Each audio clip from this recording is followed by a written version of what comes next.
ሰላም ጤና ይስጥልን አድማጭ ተመልካቾቻችን ከቶፕ ኒውስ ኔትወርክ ዕለታዊ ዜናዎችን ይዘን ቀርበናል። በቅድሚያ አርዕስቶቹን።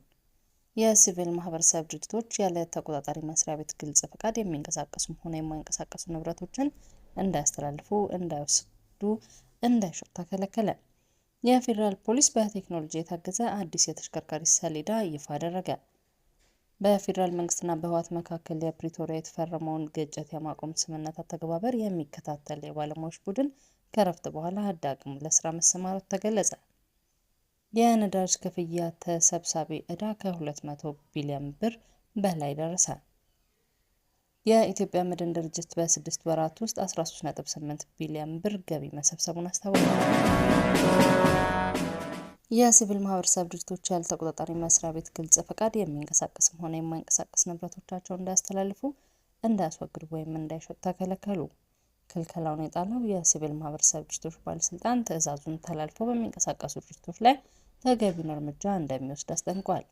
ባለስልጣኑ ማስታወቂያውን የሰጠው ማክሰኞ ጥር 26 2018 ዓ.ም በማህበራዊ ትስስር ገጹ ባወጣው ጥብቅ ማሳሰቢያ ነው።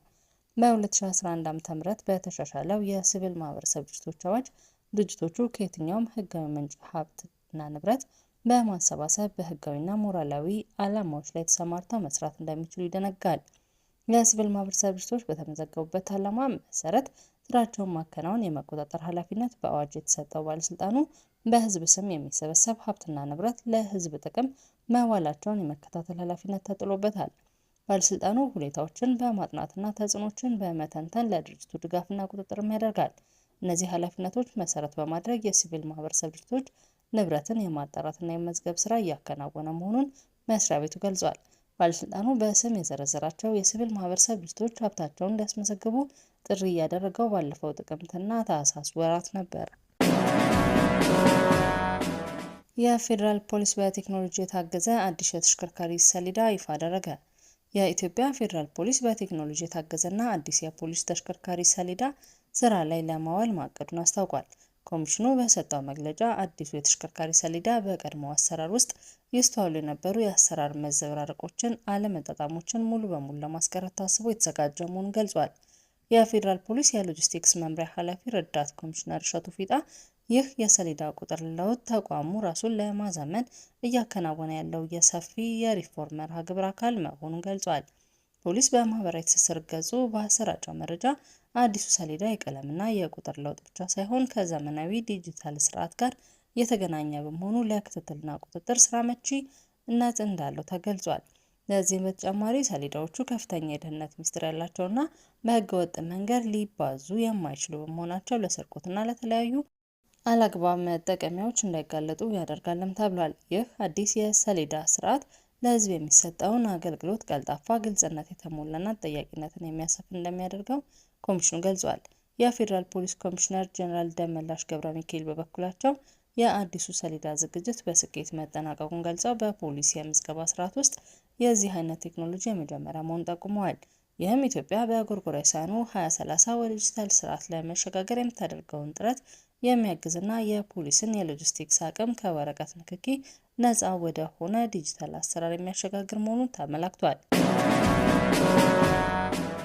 በፌዴራል መንግስትና በህወሓት መካከል በፕሪቶሪያ የተፈረመውን ግጭት የማቆም ስምምነት አተገባበር የሚከታተል የባለሙያዎች ቡድን ከረፍት በኋላ ዳግም ለስራ መሰማራቱን የአፍሪካ ህብረት የፖለቲካ ጉዳዮች ሰላምና ጸጥታ ቢሮ አስታውቋል።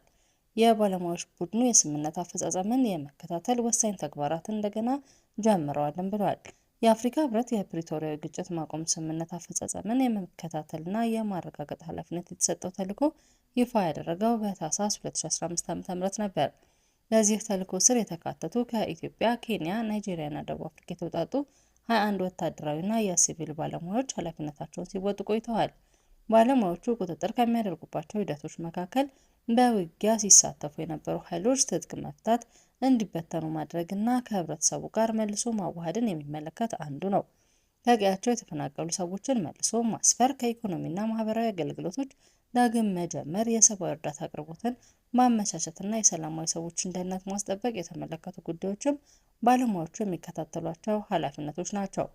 እነዚህ ጉዳዮችን ለመከታተል በትግራይ ክልል ተሰማርቶ የቆየው የአፍሪካውያኑ የባለሙያዎች ቡድን የአስተዳደር ረፍት ወስዶ እንደነበር የአፍሪካ ህብረት የፖለቲካ ጉዳዮች ሰላምና ጸጥታ ቢሮ ባሰራጨው መረጃ አመላክቷል። የባለሙያዎቹ ቡድን ከረፍት በኋላ ወደ ስምሪት መመለሱን ቢሮ በፎቶዎች አስደግፎ አስታውቋል። ከኢትዮጵያ የውጭ ምንዛሪ ተመን መሻሻል በኋላ የነዳጅ ክፍያ ተሰብሳቢ ዕዳ በከፍተኛ ሁኔታ በማደግ ከ200 ቢሊዮን ብር በላይ መድረሱን የንግድና ቀጠናዊ ትስስር ሚኒስቴር አስታውቋል። የንግድና ቀጠናዊ ትስስር ሚኒስቴር ዶክተር ካሳሁን ጎፌ የዘርፉን ችግሮች ለመፍታት በተዘጋጀው ኮንፈረንስ ላይ እንደገለጹት ከማሻሻያው በፊት 59 ቢሊዮን ብር የነበረው ተሰብሳቢ ዕዳ አሁን ላይ ከ3 እጥፍ በላይ ጭማሪን አሳይቷል።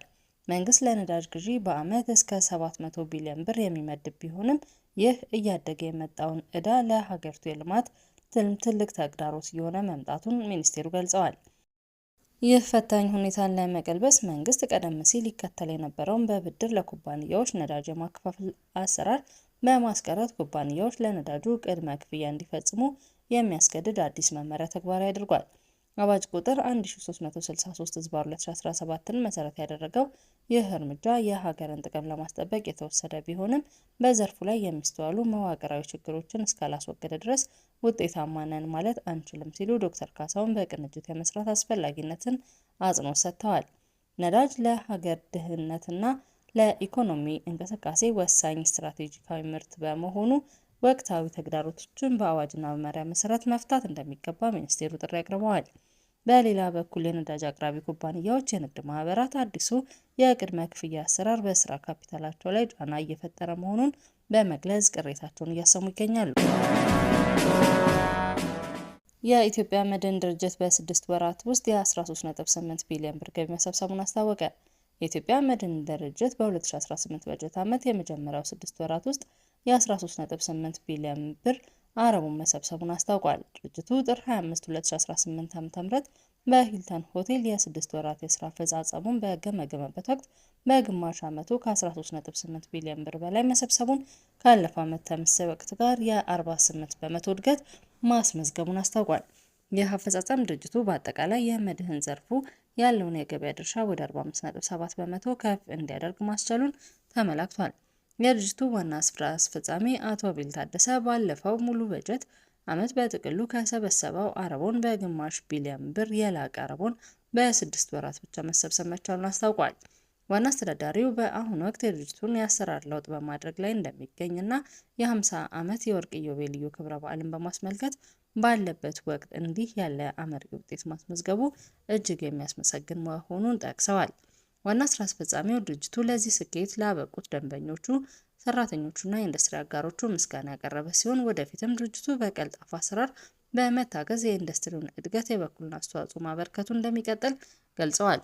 አድማጭ ተመልካቾቻችን ከቶፕ ኔትወርክ ለዕለቱ ያዝናቸው ዜናዎች እነዚህ ነበሩ። መልካም ቆይታ።